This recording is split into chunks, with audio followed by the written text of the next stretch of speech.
Big TV భక్తి సమాచారం WhatsApp ఛానల్లో జాయిన్ అవ్వండి. అన్ని విశేషాలు ఎప్పటికప్పుడు తెలుసుకోండి.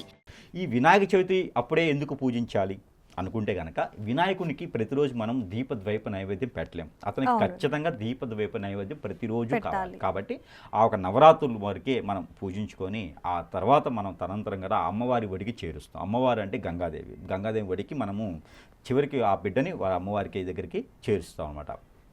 ఈ 3 రోజులు 5 రోజులు 7 రోజులు 9 రోజులు 11 రోజులు చేసేటువంటి విధానం ఏదైతే ఉందో ఇన్ని రోజులు చేసుకుంటే ఆ స్వామివారి యొక్క కృపా కటాక్షాలు అయితే వీరి మీద ఉంటాయి. గ్రహరీత్య దోషాలు ఇక మనం అనుకున్నటువంటి ఏవైతే ఉన్నాయో అవన్నీ కూడా తొలగిపోయేలా ఉంటాయి. కాబట్టి ఇక పూజించే విధానానికి వచ్చేటప్పటికి ఈ యొక్క వినాయక చవితి రోజున ఉండ్రాళ్ళు, అలానే కనుక కుడుములు, అలానే కనుక మనకి చేసుకుంటే 21 పత్రిని ఎన్ని రకాల పత్రిని దొరికినా కూడా దాంట్లో గరిక, బెల్లం ఇలాంటివి చేసుకుంటే కనుక వారికి ఖచ్చితంగా మంచి నైపుణ్యం, మంచి తరుణం అయితే వారికి ఖచ్చితంగా లభిస్తుంది. అలానే వినాయకునికి కనుక మనము పానకము, వడపప్పు, చలివిడి, సజ్జలు పెట్టినట్టయితే ఇవి నైవేద్యం కింద పెట్టినట్టయితే ఆర్థిక స్థితిగతుల్లో ఉన్న వారు ఎవరైతే ఉన్నారో ఆ ఆర్థిక స్థితిగతులు కూడా మెరుగుపడుతుంది.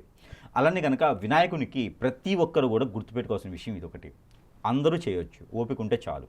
వారికి ఏమీ హెల్త్ ఇష్యూ లేకపోతే కనుక వినాయకునికి సాష్టాంగ నమస్కారం లాగానే 8 భాగాలు నేలకి అంటేలాగా గుంజిళ్ళు తీయాలి.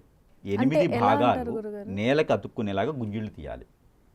నుదురు, గెడ్డం, మోచేతులు, అలానే మన నాభి, మోకాళ్ళు, అరికాళ్ళు ఇలాగ మనకి 8 భాగాలు ఉంటాయి.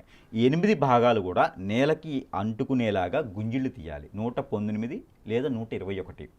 ఈ గుంజిళ్ళు అనేది ప్రతిరోజు చేయొచ్చు. పిల్లల చేత తీయించవచ్చు, పెద్దవారు తీయించవచ్చు. ఓపిక ఉంటే కనుక వారు ప్రతి ఒక్కరు తీస్తే కూడా మంచిది. వాళ్ళకి kidney problem, liver problem, blood circulation, heart problem ఉంటే కూడా వారికి తగ్గుతుంది. కాబట్టి గుంజిళ్ళు తీయడం అనేది కంపల్సరీగా ప్రతి ఒక్కరు కూడా చేయాలి.